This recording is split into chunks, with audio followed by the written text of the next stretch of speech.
Masquera saying Zimbabwe, welcome to our channels, Confessions and Deep Secrets.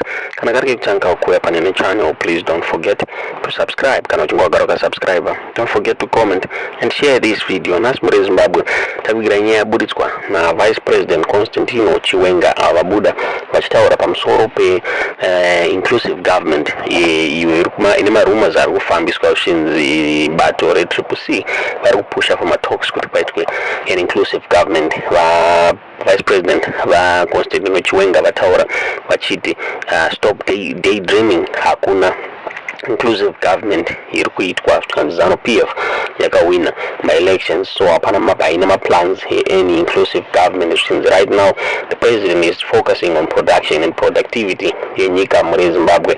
Yeni muliona sei nyai pane audio yatakuvigirai yatirati munzwe Vice President Constantino Chiwenga vachitaura pamusoro penyaya iyi.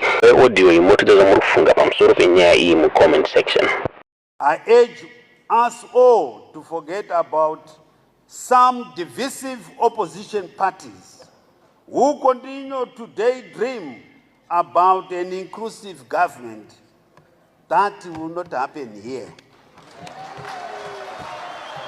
There is no scope for that in Zimbabwe as ZNU PF has won the harmonized elections and formed a government according to our laws. Our president's focus is now on production, productivity, and development.